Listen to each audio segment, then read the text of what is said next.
hope your circus week is still going great. Today's circus story is If I Ran the Circus by one of our favorite authors, Dr. Seuss. In all the whole town, the most wonderful spot is behind Sneelock's store in the big vacant lot. It's just the right spot for my wonderful plans, said young Morris McGurk, if I clean up the cans. Now a fellow like me, said young Morris McGurk, could get rid of this junk with a half-hour's work. I could yank up those weeds and chop down the dead tree and haul off those old cars. There are just 2 or 3. And then the whole place would be ready, you see. All ready to put up the tents for my circus. I think I will call it the Circus McGurkus. The Circus McGurkus, the world's greatest show on the face of the earth or wherever you go. The Circus McGurkus, the cream of the cream. The Circus McGurkus, the circus supreme. The Circus McGurkus, colossal, stupendous, astounding, fantastic, terrific, tremendous. I'll bring in my acrobats, jugglers, and clowns from 1,033 faraway towns to the place that you'll see 'em in, ladies and gents, right behind Sneelock's store in the great McGurk tents. And I don't suppose old Mr. Sneelock will mind when he suddenly has a big circus behind. After all, Mr. Sneelock is one of my friends. He might even help out doing small odds and ends.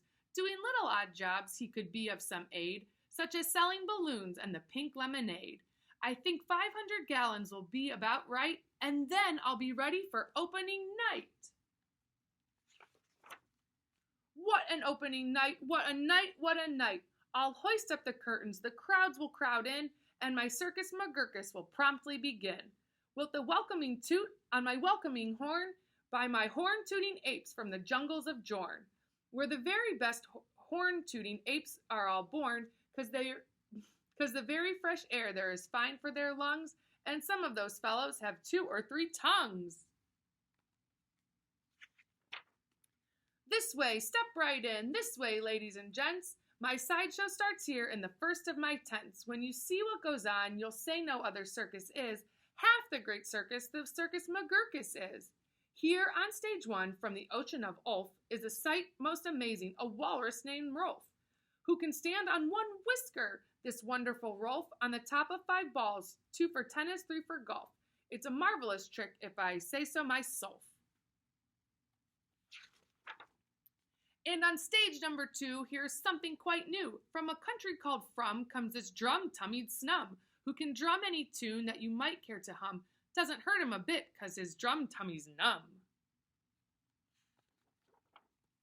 And you'll now meet the Foon, the remarkable Foon, who eats sizzling hot pebbles that fall off the moon. And the reason he likes them red hot, it appears, is he greatly enjoys blowing smoke from his ears. Of course, pebbles like this are quite hard to collect, but Sneelock will manage somehow, I expect. After all, Mr. Sneelock is one of my friends, and I'm sure he'll help out doing small odds and ends. And on stage number 4, see the Willy Walloo, who can throw his long tail as a sort of lasso. With the flip of the hip, with a tail of this kind, he can capture whoever is standing behind. He can capture old Sneelock. I'm sure he won't mind. And now here is a hoodwink who winks in his wink hood. Without a good wink hood, a hoodwink can't wink good. And folks, let me tell you, there's only one circus with wink-hooded hoodwinks, the Circus McGurkus. The show of all shows, there's no other showman who shows you a show with a blindfolded bowman. The blindfolded bowman from Brigger Barut, the world's sharpest sharpshooter. Look at him shoot! Through the holes in 4 donuts, 2 hairs on a worm, and the knees of 3 birds without making them squirm. And then on through a crab apple up on the head of Sneelock, who likes to help out, as I've said. And now come to this spot where the spotlight is hot, and you'll see the spotlight at Juggling Jot, who can juggle some stuff you might think he could not, such as 22 question marks, which is a lot. Also 44 commas and also 1 dot. That's the kind of a Circus McGurkus I've got.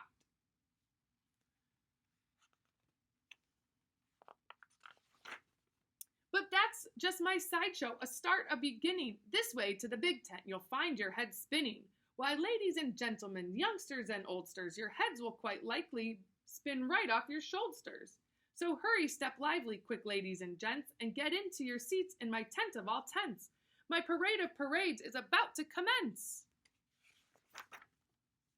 You'll see drum Major Sneelock fling his baton, and my organ McGorgon McGurkus come on, with its hot steaming pipes of a gold brass-plated tin, snorting all sorts of snorts in a bumbling bin. That is the super stupendous, stupendous Stu-Rorus. And when I play, Dixie, please join in the chorus. Then a fluff muffled truffle will ride on a huffle, and next in the line a fine flummox will shuffle. The flummox will carry a lurch in a pail, and a fibble will carry the flummox tail. While on top of the flummox, 3 harp-twagging snarp will twang mighty twangs on their 3-snarper harp. While a bolster blows bloops on a 3-nozzle blueser, a nulster blows floops on a 1-nozzle newser. And then comes a lion who's partly a trout, then more stuff for 45 minutes about.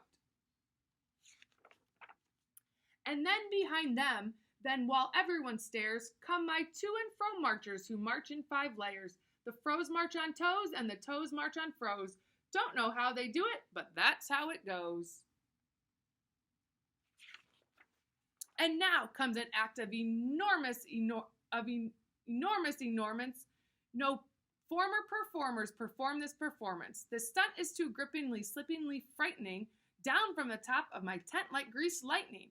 Through pots full of lots of big sickle brush trees slides a man, what a man on his roller skate skis. And he'll steer without fear, and you'll know not a glance that it's Sneelock, the man who takes chance after chance, and he won't even rip a small hole in his pants. And now here, in this cage, it's a beast most ferocious, who's known far and wide as the spotted atrocious, who growls, howls, and yowls, the most blood-curdling sounds, and each tooth in his mouth weighs at least 60 pounds. And he chews up and eats with the greatest of ease things like carpets and sidewalks and people and trees. But the great Colonel Sneelock is just the right kind of a man who can tame him. I'm sure he won't mind. Then I'll let Sneelock off for a few minutes rest, while high over your heads we'll see the best of the world's finest fanciest breezy trapezing, my Zuma Zoop troop from West Upper Bendizing, who never quite know while they zoop and they zoom, whether which will catch one or who will catch whom, or if who will catch which by what and just where, or just when and just how in part of the air.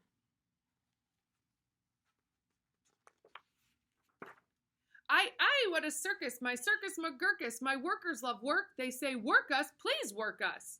We'll work and we'll work up so many surprises, you never see half if you had 40 eyeses.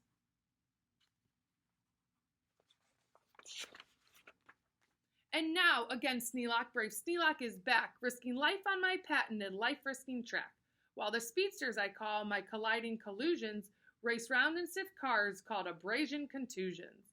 And Sneelock just lies there, not one bit excited. I know he won't mind, he'll be simply delighted. And here, in a contest of brute strength and muscle, Kid Sneelock, my champ of all champs, will now tussle and wrestle a beast called the Grizzly Ghastly and slap him around, then he'll slam him down fastly. And pin both his shoulders tight flat on the mat. Kid Sneelock will love it, I'm sure about that. And while that goes on there, look at this go on here. Have you heard of my herd of through horns jumping deer? Every deer jumps through horns of another pell-mell, while his horns jump through at the same time as well, by a deer whose horns also are being jumped through, by another who's having his horns jumped through too, which I'm sure Trainer Sneelock can train them to do.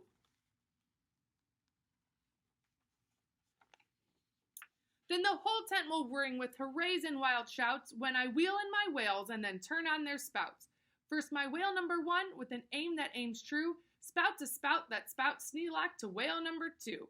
And then whale number 2 spouts in his spout like a gun, and that spout spouts old Sneelock right back to whale 1. And then forwards and backwards on spout after spout, my great spout rider Sneelock gets spouted about, just as long as the water their sprouting holds out.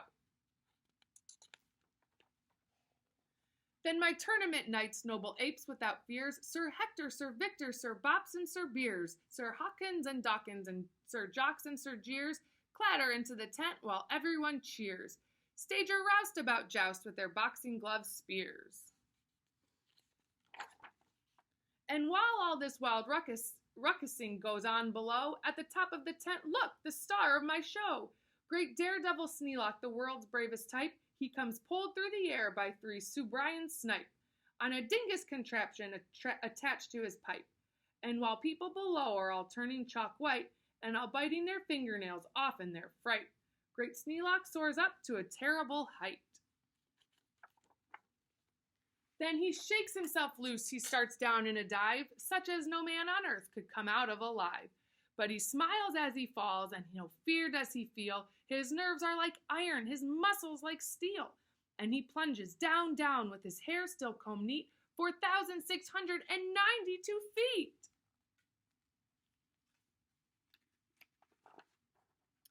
Then he'll land in a fishbowl. He'll manage just fine. Don't ask how he'll manage. That's his job, not mine.